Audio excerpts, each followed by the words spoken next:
Yo, what's going on, everybody? It is 1 p.m. here in Chicago, Illinois. That means it's time for another live stream. Today is Thursday, September 9th, 2021. It is happy hour today. Before I get into what I'm drinking for today, I do want to say hi to everyone listening on the audio only version on the podcast. Hopefully, you're having beautiful weather for your run. I had a really nice balmy day this morning and absolutely enjoyed it. So hopefully you guys have the same. And for everyone watching this on YouTube after the fact, hopefully you're having a good day as well.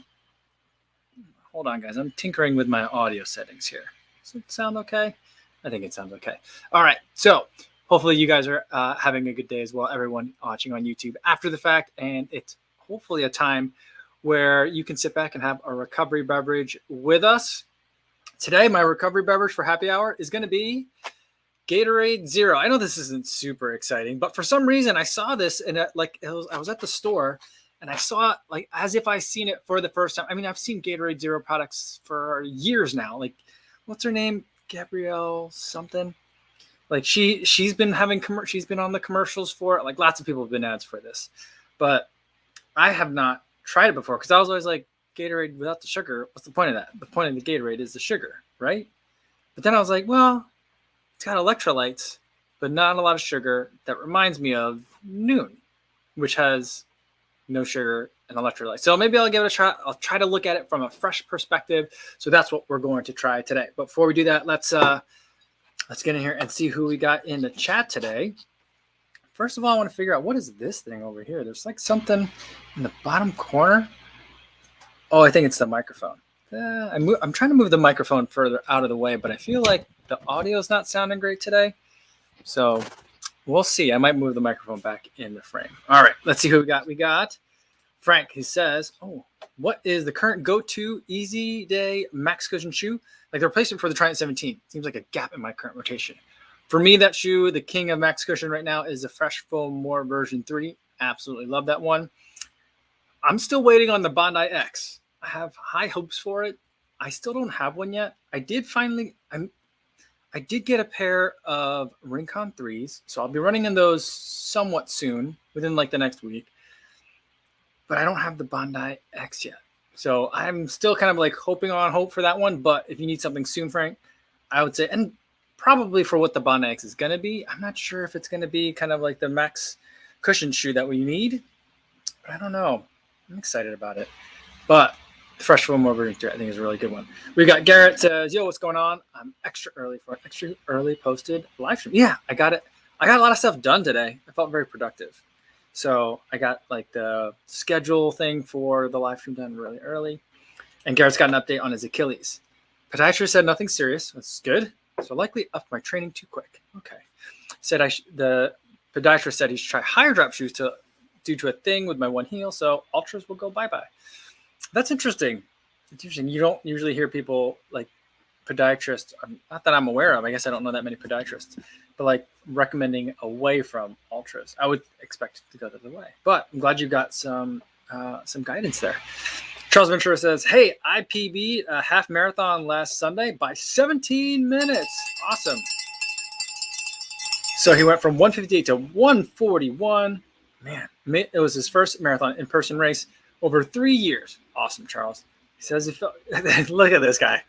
I felt he could have done better. I was aiming for sub 140, but we'll use it as a learning experience. The guy PBs by 17 minutes, and he goes, I could have had more. I love it. Absolutely love it. That is the runner mentality, Charles. Congratulations. All right.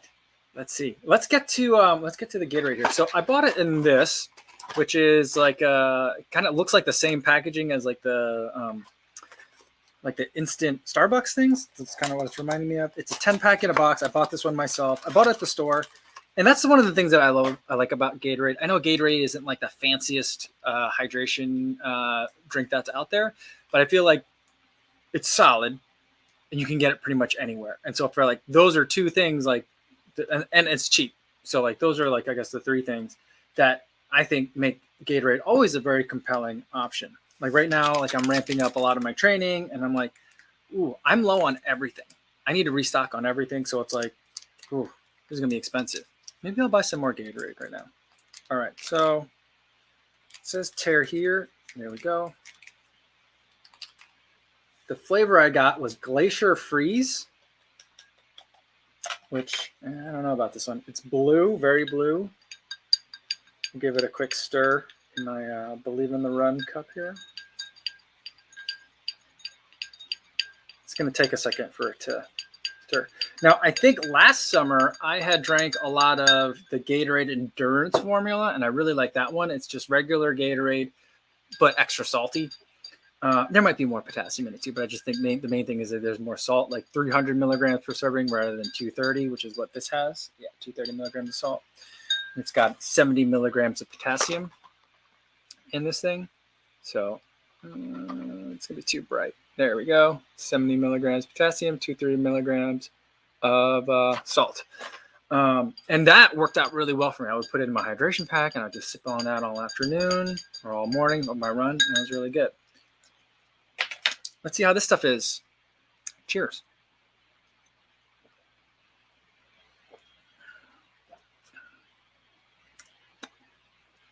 It's a very strong, like blueberry type of flavor. I don't know what Glacier Freeze is supposed to taste like. It smells funny. It's like a musty smell to it. I don't know what that's all about, but it's super sweet. I don't think it's something that I would want to necessarily put in a hydration pack because it's a little bit strong of a flavor. But again, it's a no sugar drink, so I wouldn't put a no sugar drink in my hydration pack. But the way that I use a lot of these, the way that I use like Noon and the other like hydration drinks is in the afternoon, like after my morning run. Throughout the day, I want to make sure I'm staying hydrated, make sure I'm replenishing all the electrolytes that I've kind of sweated out in the morning. And so this is where this might fit in. And for like an afternoon kind of beverage, maybe I skip an afternoon coffee for the day. I think this would be a good one. I like it. Again, the convenience of it, the price, I don't remember the exact price, but Gatorade products are usually really cheap. This is nice. And, I don't love always like these individual packets because like it's a lot of like packaging waste. But when you're traveling, it's a lot easier than carrying your tub, especially if you're flying. And the tubs, I think, become problematic sometimes. So like there's a lot of convenience to it. I'm enjoying it. All right, let's see who else we got here. Terrence Huey says, hey, co-fam, recovery beverage today is dihydrogen oxide. Nice. There you go.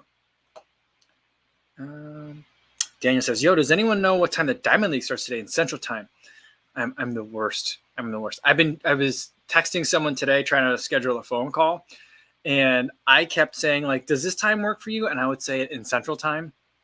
And they would say, no, but what about this time? And they kept giving me the time in Eastern, and it kept going back and forth. I'm like, this is the worst. Like, we clearly have two people who are very bad at time zones trying to emphasize, like, I want to make sure that I get my time right. So I'm going to tell you the time or suggest times in my time zone.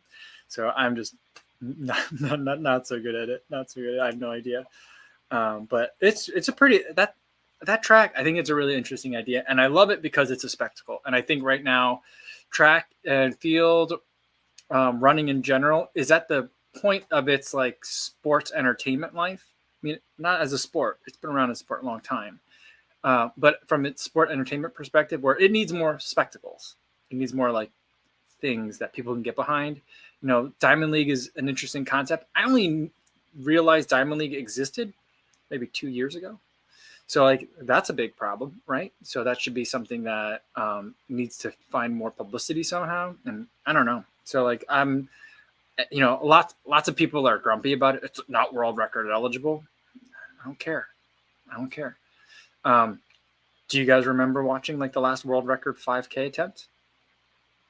I mean, it was at the Olympics, but yeah. But other than that, you know what I mean? So it's like I think spectacles are a good thing for the sport. GT says, hi, Kofuzi. Hi, GT. Good to see you. Jeff Elliott is on time and glad to be here. We're glad to see you too, Jeff. All right, now let's see. We got a super chat in here. Sorry, I missed it right away at the first. Fernando Herrera says he's hyped for the Gatorade. Awesome, Fernando. Thanks so much. I appreciate the super chat. It's very generous. And, I don't know. I feel like people are quick to like knock on the Gatorade, but I don't know. It's at all the races. Or a lot of the races. Remember when Noon was like sponsoring a lot of races? But Gatorade's at a lot of the races. Not the Gatorade Zero, but Gatorade's at a lot of races. So I think it's a good drink to be accustomed to drinking a lot of. But who makes Gatorade though? Is that why people don't like it? Yeah, Gatorade. It says it's distributed by the Gatorade company, but like there's an umbrella. Like all the drinks are either Coke or Pepsi, right? So is it Coke or Pepsi? I'm not. I think is it a Pepsi product? I don't know. I'm not sure. Jeff Elliott wants to know if this is basically noon with aspartame. I was looking at it. There's no aspartame in this. The ingredients are citric acid, natural flavor, sodium citrate, salt, monopotassium phosphate, sucralose. So I think is sucralose like aspartame? Is that what it is? Silicon dioxide, acesulfame, potassium, and blue number 1. So yeah, pretty much. The thing I do appreciate about Noon, that I love about Noon, is the fizziness. I know that the fizziness is from the bicarb that helps the thing to dissolve fast, but I feel like as a nice kind of like side benefit of that is you got a fizzy drink, and I kind of like fizzy drinks. I like bubble water, I like all the fizzy stuff. Antonio Rodriguez says, "Good afternoon, Coke. Got a positive email from the Chicago Marathon today. Looks like it's a full go." Did you? I didn't get an email from the Chicago Marathon today. I'm trying to think. Did I? I've been looking, because here's the thing. So I've been watching as a kind of like following up from the thing we talked about yesterday. So yesterday I was like, there was this like one like Twitter account that was talking about how Tokyo Marathon is probably going to get canceled. Right. And I was like, I don't know if I should retweet that because I don't know the sources of it. And, I don't know how legit it is. I did look at the source materials they referred to. And I was like, seems to line up what this person is saying. Then it was like Tempo Journal today also posted about the same thing, referring to the same article. So I'm like, all right. So at least I'm not the only one that's kind of like giving some credence to that particular Twitter post. And basically the same thing that they were saying is in Tokyo, if there is some sort of like emergency COVID measures within 30 days of the race date, they're not going to have the race, right? It's already been closed off from international travel. That happened earlier this summer, but they're going to cancel it if there's like a state of emergency within 30 days. The current state of emergency is supposed to end like September 12th.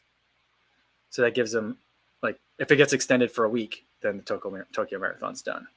So Chicago has not anything that's similar, but they do have some guidelines for like what happens if you need to reschedule or defer your entry, and what happens if we have to cancel it. And so they have this whole schedule listed out. Nothing as like clear and concise as like what's going on with the Tokyo Marathon, but they do have a schedule for refunds. And they're like, if we cancel the race like in April, you'll get like 80% refund with an option to defer to next year, that kind of thing.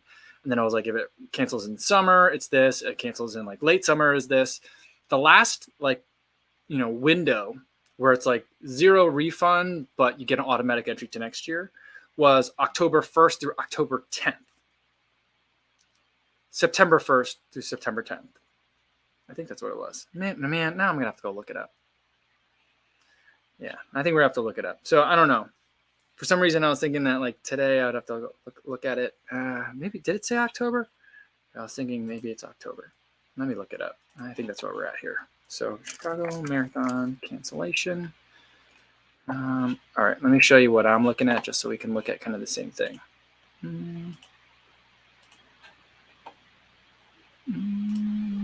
Yeah. All right, so let's look at this. Cancellation by you or us. Let's make sure we're all looking. Okay, you guys are here. So down here it says, okay. So if the event is canceled between July 1st and September 30th, you get something. And then, so they do have something contemplated. So if they do need to cancel all up to like the last minute. So for some reason, in my mind, I had confused September and October. And I thought, well, maybe by tomorrow, that's their go or no go decision date. But apparently they can cancel it all the way up to the end. So I guess it's never really going to be safe. But something else that I can say is I've been trying to work on a brand collab for the Chicago Marathon. And we had come to an agreement on, I think, a lot of terms. And then I hadn't heard anything from them for a long time. And I was like, this must mean that they know something. Maybe the sponsor of the event knows something that they're sitting on stuff, or they're waiting for a certain date too. So I've been just kind of like a little bit nervous about it overall. But then I heard from them yesterday. So nothing finalized yet, nothing I can talk about yet, but I mean, I guess I could talk about it, but if it doesn't fall through, I don't want anyone to be mad at that company, or you know what I mean? So either way, so hopefully I'll be able to talk more about that soon, or I'll have something worth sharing, but I don't know. I'm hoping it's a full go. I'm still preparing as if it's a full go. I'll probably start like finalizing some details in terms of stuff that I want to do with you guys over the weekend. Because I feel like if we can make it past tomorrow without a cancellation, I feel a lot better in terms of going forward and kind of starting to lock stuff in. Because remember, last Wednesday, the Pride Parade canceled. And that's supposed to happen the week before the Chicago Marathon. So I thought if anything's going to happen, maybe it'll be this week. But I don't know. I have no inside information on that. So hopefully, I'll check my email again, Antonio. But I don't think I got an email from Chicago Marathon. I think that would have really freaked me out, and I definitely would have remembered that. So, all right. Alejandro, sorry, there's some sirens. I live close to a hospital, so there's always some sort of siren on. Alejandro Rojas says, hi, just got the Peg 38 for my daily trainer. Would you recommend the Adios 2 for a daily trainer? For a daily trainer, no. I don't think that's a good daily trainer at all. It's a racing shoe. It's something that you would want to use for your fastest days and for your race day efforts. And because it's tuned for more speed. It's not so great to run slower in that shoe. So the way I think of it is like, you could go out and buy the most expensive car if you wanted. Well, so let's say you go out and you get like a Ferrari or a McLaren, but it's terrible to go and get groceries. So like, it's not kind of built for that. So that's not its strength. So I wouldn't use it for that. So that's kind of like the way that I would look at it. The Adios 2 is a great shoe. One of my favorites from the Adios 1 was one of my favorites for last year. It's probably going to end up being one of my favorites for this year too. So like, it's not that it's a bad shoe, but for a daily trainer, I wouldn't want to use it that way. James Barrera says, haven't been on a stream in a while, but good to be back. Also just ordered the Mach 4. Very excited. It's a good shoe. It's a good shoe. So like I'm at like 85 miles in the Mach 4. And so like I'm saving it because I'm like, once I get to 100, I'll probably have to get rid of it just because I have no space in my closet. Already I'm like stuffing shoes in like places that I don't normally have to because I just have so many shoes right now that I just got a backlog. But which is great. It means there's a lot of fun content coming. But like the Mach 4, I'm just holding on to it because I'm like, there's going to be a day where I really want a shoe exactly like the Mach 4. I'm going to save it for that. So it's a good shoe. I mean, I'm sure I could just keep running in it, but these internal rules we make for ourselves means that I'd have to get rid of it. So, Martha says BAA and Martin are offering a 26.2 discount to entrance for 3 days. Ooh, that's a big discount on Martin gels. Oh, yeah, that's a fun promo. I like that one. I feel like they could have just did 20% and, saved themselves from some money. Like the 26.2, we don't need it, but I appreciate that they're giving more of a discount. I'm not an entrant though, so I can't get it. But I do need to stock up on more Science and Sport. I want to get some more UCANs. I want to get some more Unived. I want to get some more Martins. I want to get some more Hemachia Plus. Those are my ones that I like. I'm out of all of them. I've got like 2 gels left. So like, I don't know how I let it get that low, but I did. I need everything. New Betcher says the Vomero 16 arrived today. First impressions from a jog down the street. Cushier peg vibes, but definitely knows more arch support on the upper. Very nice. Looking forward to the first real run of them tomorrow. Very cool. Let us know how it goes, but I'm glad that I'm not the only one feeling like the nostalgia in that shoe. But like, I really like the Vomero 16. It's a good one, and I hope you enjoy it too. Carrie Smith, good to see you again, says, oh, Carrie, did you change your picture? Yeah, what is this, Niagara Falls or something? That's an amazing photo. He says, yo, what's going on, Confucians? All right, I'm going to scroll down because I'm like way, way behind you guys. Way, way behind you guys. So sorry if I missed your question. Put it back in the comments so that I could, or in the chat so I could see it. All right. Carol Kozakowski says, hello, everyone. What's going on, Carol? Good to see you again. I think did we see you yesterday? I think we saw you yesterday in chat. New Betra says, I found that Adios 1, going back to Adios as a daily trainer, I found that Adios 1 not only felt natural going hard, it felt particularly awkward when going easy. See, that's what I'm talking about. Yeah. Most of the super shoes are that way. I would say the exceptions are like the Carbon X2 and which is not a super shoe. It's a marathon shoe. I'm not sure if it's a super shoe, but the Carbon X2 and the RC Elite 2. That one also is like, it's actually surprisingly good for like easy paces. I could definitely see people wearing that for every day, even though I probably wouldn't, but I could see other people doing it. Jeff Elliott says, with Martin on the course, they're talking about Boston again, I feel like you get your race fees back in gels. Yeah. You know what would be interesting is if they have Martin and then the Martin calf, like the calf 100s and the Martin 100s. Like if someone took like an entire marathon's worth of just calf gels from Martin, I just feel like you'd have a heart attack by the end. Or you just be in like, what is it when your heart just beats like uncontrollably fast? It's not AFib. Whatever that is, I feel like that's what it is. Because that caffeine in the Martin gels is super potent, I feel like.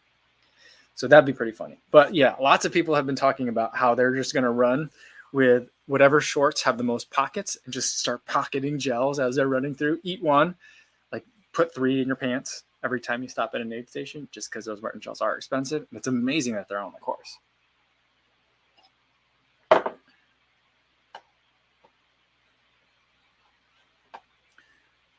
Karu is here. Where'd that go?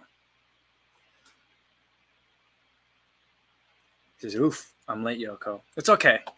We're glad to have you here. Jesper Berg says, do you know what your cousin up to? I miss him. I was thinking about him today on my run today, and I don't know what he's been up to. I haven't seen him lately. So, I owe him like a quick, talk to him on Instagram, see if he's doing all right. But I haven't seen him in a while.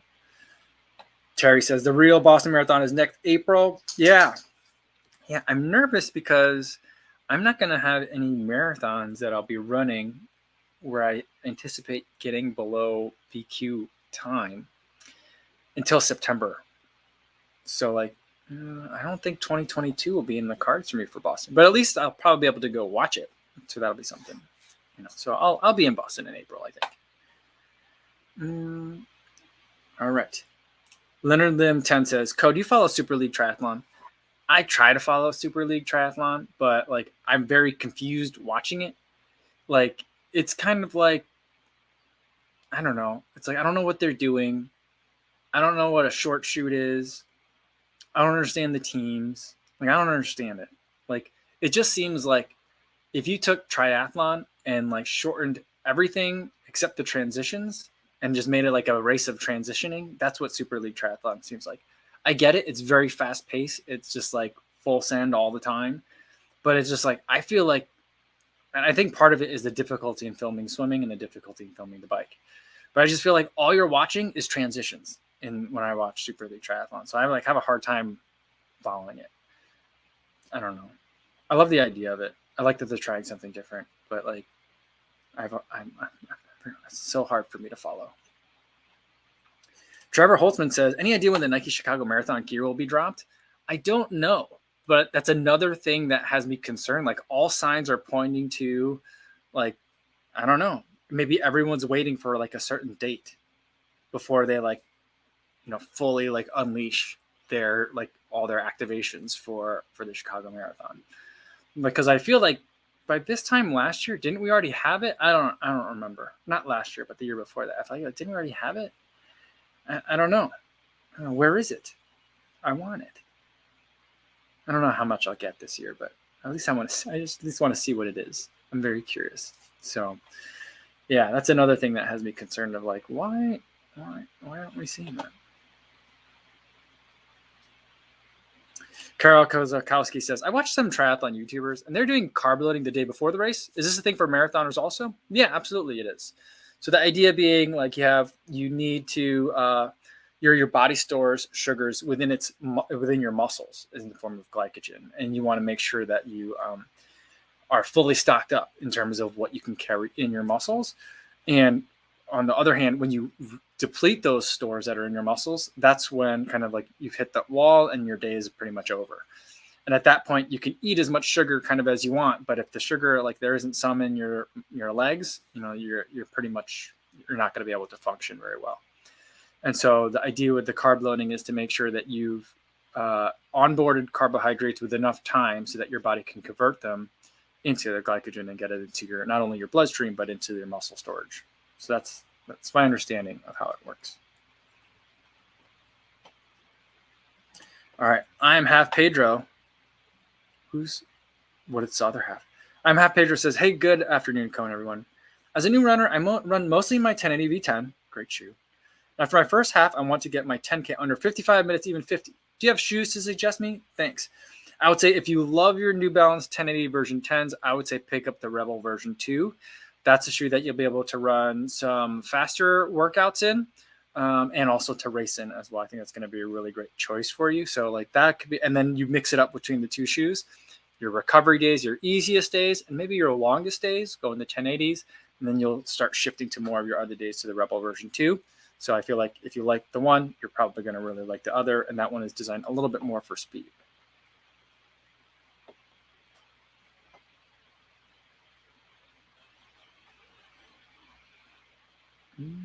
All right.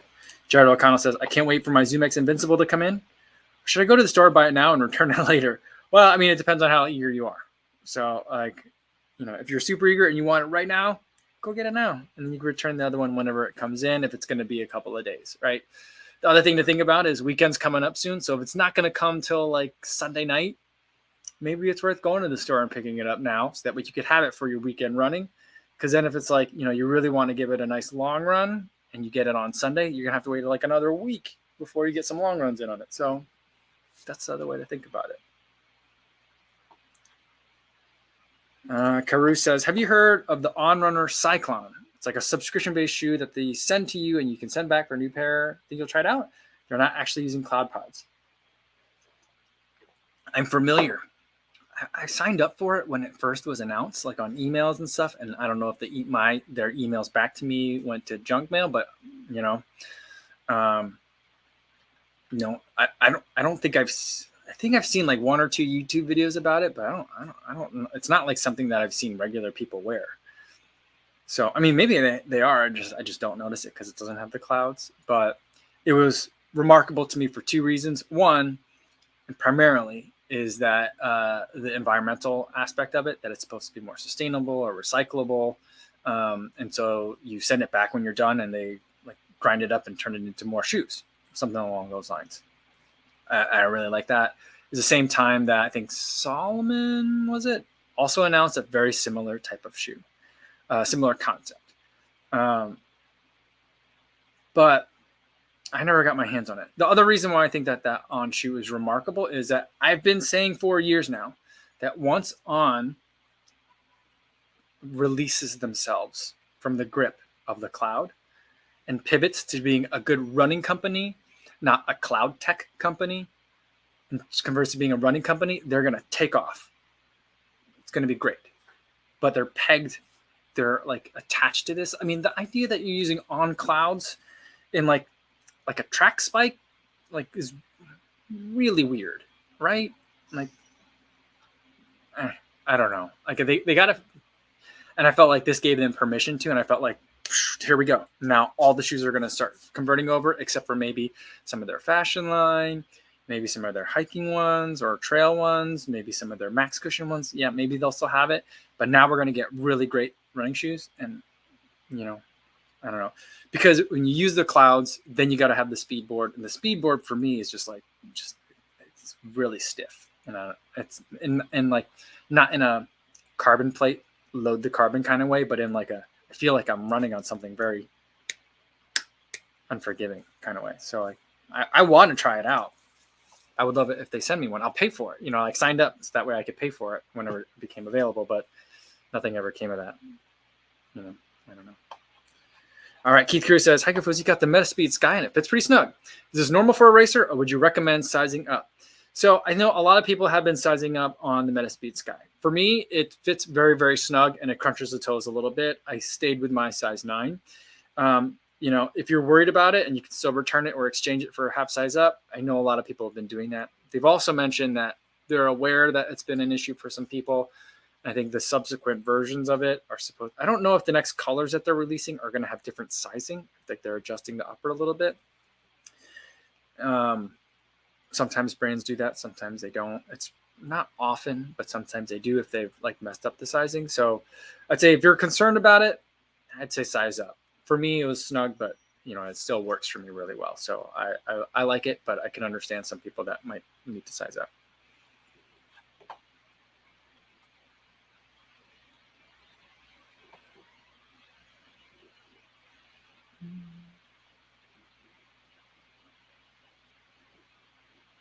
George Monroe says, "Are you running this weekend's half marathon in Chicago?"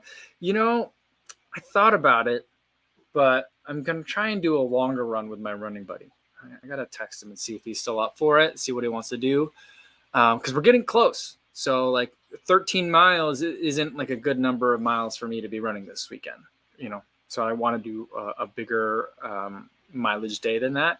I suppose what I could do is run up to where the race starts and then run the race and then come back down for it. All right, I'm losing my camera already because it's warm in here today, guys. So let's switch over to the webcam, which looks terrible, but we'll do that. Yeah, so I don't think that I'm going to do that half marathon this weekend. Not too bad for me, right? I think it's going to be a good one. All right, Qubit. This is great. I love it. He said, my 2018 Chicago Marathon collection video was September 15, 2018. Oh, okay. So that's still not quite yet. So normal timing. I wonder I'm trying to remember when I got it for 2019 though. I'm trying to think. Yeah, I don't think I made a collection video for 2019, but okay. So we're still in normal timing. It's good to know. Thanks, Cupid. Perfect. PJR says, I should consider signing up for CIM. It's nearby, and I can carry over some of the half marathon fitness. I think there's going to be a lot of people there. I think it's going to be a big party. So, like, I would say if you're thinking about going, go. If you could still register. I know other years CIM like always sells out like really early. So, like, I was surprised even when I signed up that I was still able to get in. So, hopefully, we'll see you there, PJ. Tiago Costa says, what's the best shoe for a new runner? I'll say generally the places that I would start people looking at for 2021 would be the Hoka Mach 4 or the Asics Nova Blast 2. Those are the two places that I would start.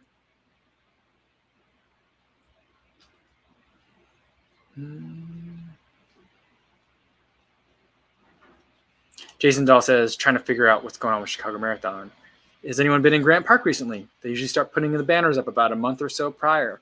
Yeah, see, normally I'm in the loop and I work because I used to work there and I would be going around at lunch or going to meetings and you would see the banners as they were getting put up. So I would know like right away, like when that was happening. But now I don't go downtown that much.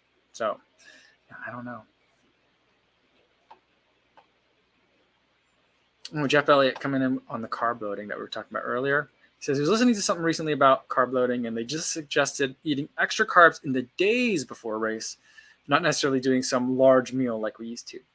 Yeah, so like that's something that I've heard as well. And so the way that I've been approaching it more is kind of like starting from like the Sunday before a race or maybe Monday or Tuesday is generally, that's when you really want to make sure you're getting some, like all the last minute things that you can do once the hay is already in the barn, so to speak, is to do it. So like, you should be trying to get more sleep during a heavy training block anyway, but really make sure you're getting more sleep that week and then make sure you're eating well and loading up on some carbs. I usually like to, it's not a good dietary habit, but I usually like to have something like right before I go to bed.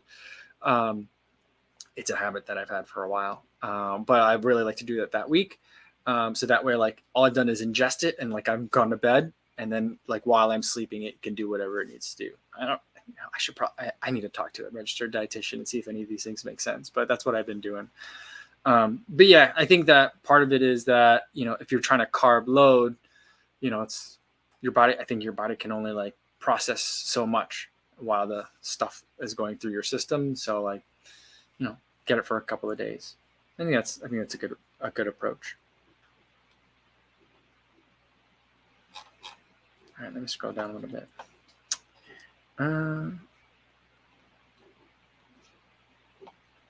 Daniel M says ASICS needs to expand their Eco line into running shoes. You know, it was an interesting thing. When I was over there in Boston talking with ASICS, is like, everything that they showed us was like, this is made out of like a lot of recycled fibers, or there's a specific line that they're developing, kind of like what New Balance has made with a couple of their shoes, where they took literal scraps from other shoes and then sewed them together to make other shoes, right? And it, like, every shoe was different, almost like a one of one kind of custom. But they've made a line that is kind of built along that way. They made it out of either stuff that, like, they bought a bunch of it and they ended up thinking, no, the color isn't right, so we're not going to use it. So they just had just old stock sitting around, or like different kinds of scraps. But they also have been incorporating a lot of like ocean plastics and that kind of technology into their uppers. And the people at ASICS, like in the Boston office, were like, we need to like advertise this really hard. Like, this is a really great like selling point. And they said that the response from ASICS Japan is like, why? This is what you're supposed to do as like a responsible company. Like, we don't want to be like rewarded for doing like, for not being evil, that kind, or like, so to speak. And so I was like, oh, that's nice on them. And I suppose that means it's on people like me to like highlight that when I can. I'm just trying to think. I just recorded an ASICS video today, and I don't think I mentioned a single thing about whether or not it was eco-friendly. So maybe I'll have to put it in the description. But yeah, so they're doing a lot. They're actually doing quite a bit in terms of trying to reduce their carbon footprint, and they don't seem to like to talk about it, which is weird. And Jeff Elliott says, going back to On, yeah, they make a shoe for tennis that are just normal shoes for tennis. Federer has a version. Yeah, I know. I think that says a lot. That Federer, and I think Federer is a part owner of On now, right? And so he bought a company so they would make a Federer, I think. I don't think that's why, but they did. And it doesn't have clouds on it. So, yeah.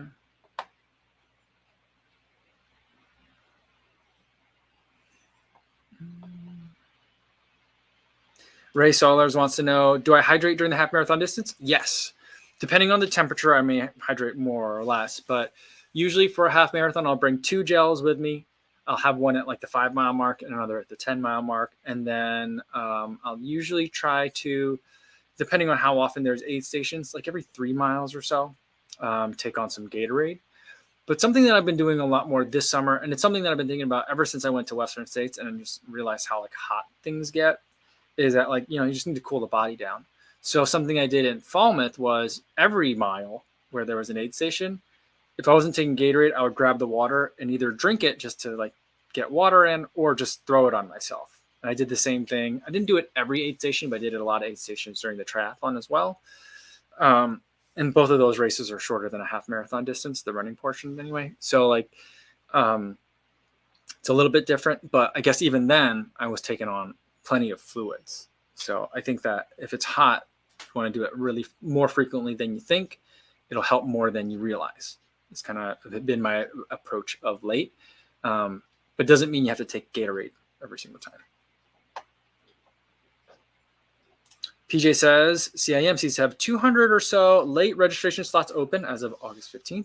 They're more expensive, but I guess that's what I get for not planning ahead. Yeah. There's not a lot of spots left.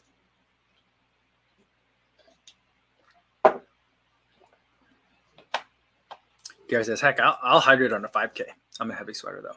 See, I don't know that I would do it on a 5K, maybe a trail 5K. But I don't know that needed for a 5K. For a 10K, I'm not sure that I would, maybe. Again, I think it would depend a lot on the heat. And Kevin Bickerson says, remember to practice carb loading during the training block. You don't want a cornfield moment on a race day. That's true. That's a good thing to keep in mind. So like when all of us, when we have our weekend long runs, those are perfect times to experiment, not only for the gels that you're going to bring during the run or any hydration that you want to bring, but also like, what are you doing Friday night? What are you doing Thursday night in terms of getting ready? So you can practice in terms of like, pizza has a lot of carbs, but does that disagree with me the following day? that kind of thing. It doesn't disagree with me. I'm happy to report. Scotty B going on his All-America adventure. He says he found the Knight Rider kit car on his run today, but he didn't see the Hoff. Well, that's crazy. What was it doing? Was it self-parking?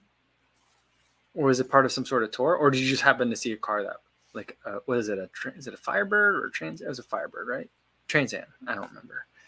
Was it just one of those? I don't know. All right. Adam, I see your results on the in the chat. I won't put them on the screen in case people are wanting to avoid spoilers, but interesting results on that 1500. Jason Dahl says the Michael Scott carb loading strategy worked wonders. Here's another thing. I have eaten a large quantity of fettuccine alfredo as like my pre-race meal or like the night before meal. And it has, again, like pizza, it hasn't given me any issues personally. I mean, I haven't eaten any fettuccine alfredo during a race. That could be another thing. But I would love to see like an ultra runner doing that. I think that'd be just amazing. That would be hilarious. I think people could do that. AJ says, I steak and potatoes load. That's funny. Before a race. Nice. Oh, that's awesome.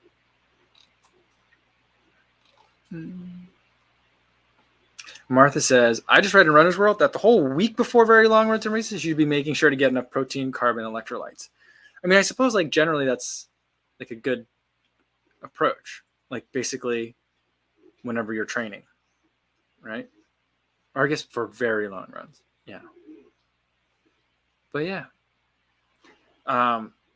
Yeah, the last couple of training blocks that I've gone through have been under the guise of like, all right, I've tried to see how few gels I can bring with me on a race, and I need more than most people, I think. Now been trying to figure out how much can I take before I start getting gastrointestinal distress. So that's kind of like where I'm at. So I've been like bringing a lot of sugar with me on runs. Although lately, since the temperature has been real mild, I haven't been bringing anything. For like a 10-mile run, I brought my workout yesterday, which was the video for today. I brought a gel, and I didn't drink any water. I probably could have used some Gatorade at the end of that, and it seemed okay. And then for all my easy runs lately, throughout like an hour worth of running, hour 15, I haven't been bringing anything. I haven't been drinking any water. So I guess I'm not doing a good job on that.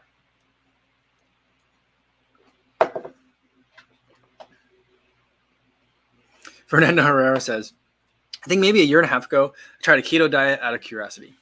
I don't know if you've ever ran well on a low carb diet, but it was very revealing. I don't recommend it. For me, I think the best anecdotal experience that I've seen documented was when Bo Miles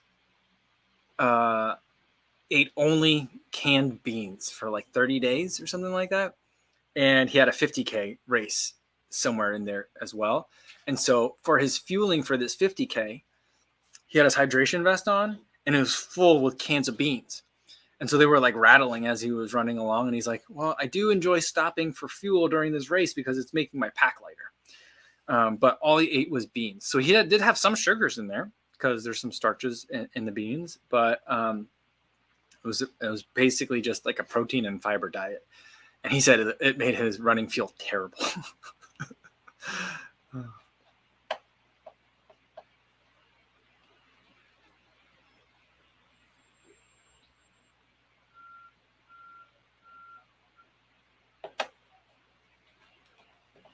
And it says he knew some competitive rowers who carb loaded for days before a race. Yeah. I mean, I don't know if we need like a week or do we need days, but maybe we do. I'm not sure. Siba Cortina says, what's your marathon PB? I ran a 3:01 and change, like basically a 3:02 on a downhill course. So like, I don't, whatever that means. I think I'm more of like a 3:05 guy. Brian Battaglia says, this morning I watched the race recap video after you blew up in 2018 Chicago Marathon. How have you modified your training as a result of that? I've done a lot more. Well, I completely did a reset and I did low heart rate training for several months. And then I now do 80-20 training, where most of my running is at a low heart rate and level of intensity. So very, very easy, very, very slow. And then I do more intense workouts for the other kind of 20% of my running. Mileage has increased by quite a bit as well. Consistency has also increased. So my weeks don't, most people's weeks, it's like same amount of like short run, and then weekend. So mine it's a little bit, the peaks and valleys aren't as different. When I have very long runs, then of course it does still tend to look like peaks, but I still believe in a lot of cumulative fatigue, but I also make sure the easy days are really easy and the hard days are uncomfortably hard. That's kind of some things that I've changed. All right. Sean Devlin says, "Hey, Co, would you recommend wearing a daily trainer to BQ? I love the Nimbus 2 lights on long runs, but wonder if it'll be fast enough. Or does an ounce or two later even make a difference?" I think there's a couple ways to look at it. I think that if that's the shoe you want to wear, that's the shoe you want to wear, and you should wear it. And I think that'll be fine. And I think you could totally do it. For me, I like having like the carbon like bump that you get from carbon plated shoes. I think that they're not always that much lighter than some of the lightest daily trainers that are out there. But I like the shoe that is a little bit more purpose built for the kinds of effort that I want to give on race day. And so, like, do you need to get a carbon plated shoe? No. Do I like to have a carbon plated shoe? Yes. And that's kind of like the way that I would recommend things for most people. Your money, your feet is generally how I put it. And if you feel comfortable with that, go with it. Don't feel like you got to do something that you're a little bit unsure of just because that's the way other people do it.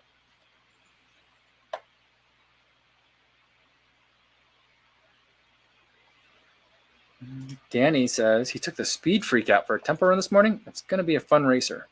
Is the Speed Freak, that's the one that's like the Speed Elite, but thicker, right?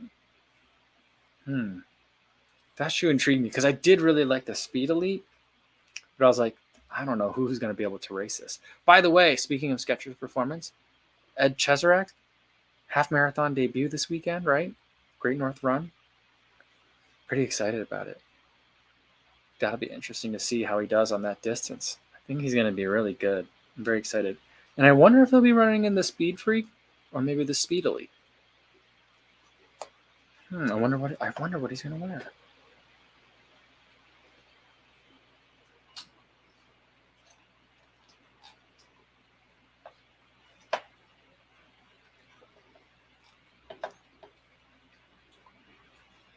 Let me scroll down a little bit. We'll get a couple more, and then we'll end it for today. Let's see.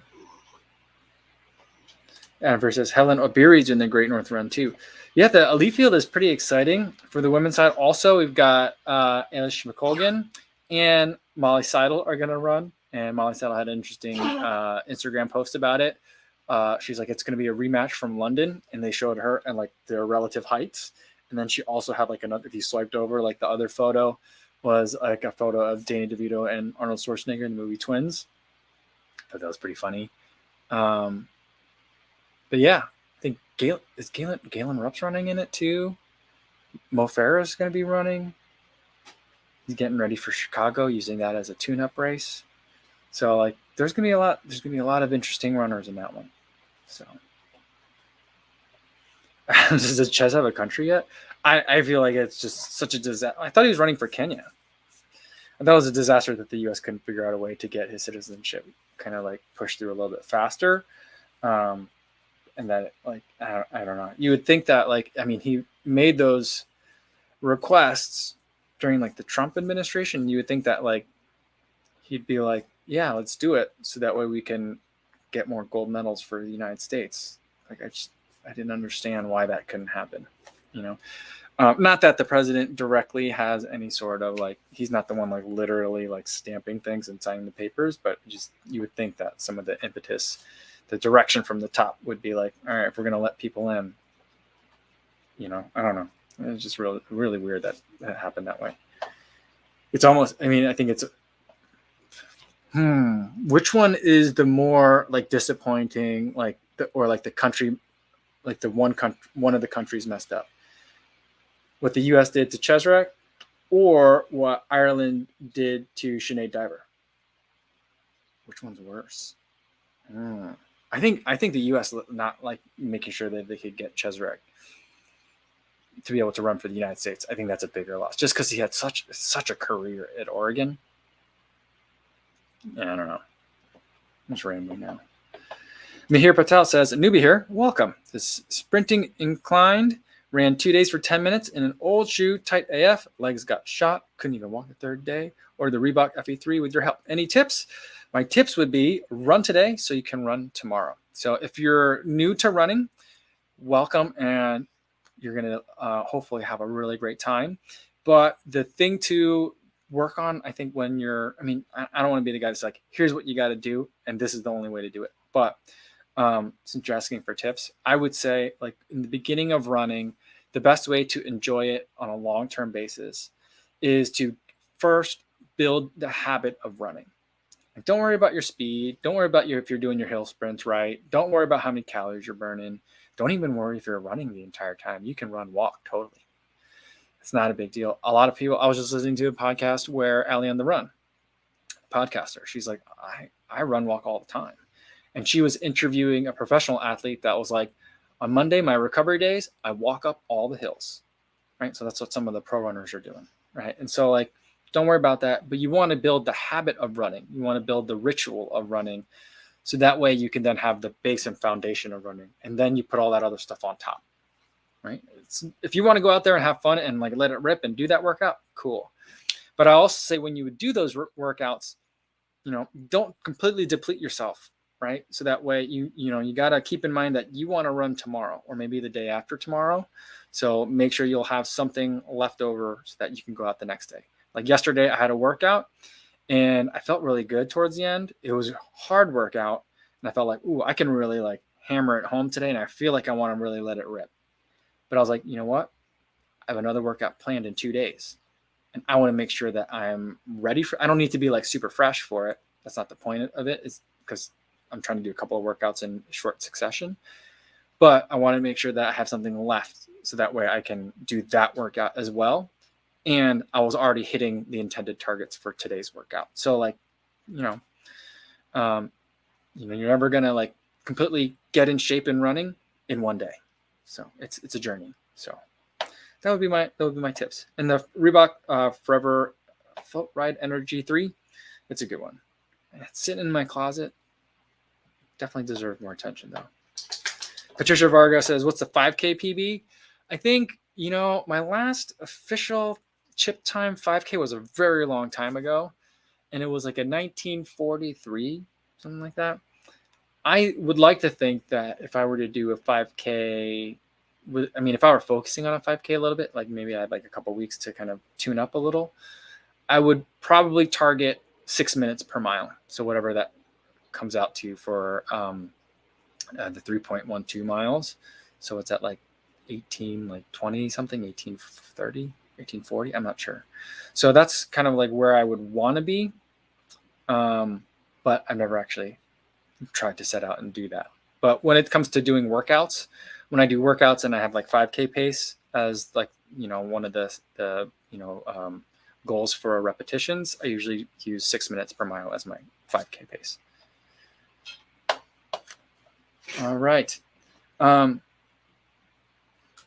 think that's going to be a good place to leave it for today.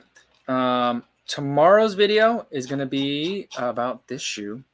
All right, I just finished talking about ASICS, this Kinsey Blast. It's got a lot of stuff in it. There's a 4-layer cake in this midsole. 4 different things that are going on in here. It's a lot, but it's an interesting shoe. So we'll do that video tomorrow. I'll tell you guys all about it then. And then we'll do another live stream, same time as today, 1 p.m. Central Time. Hopefully I'll see you guys then. In the meantime, be safe out there, everybody. Thanks.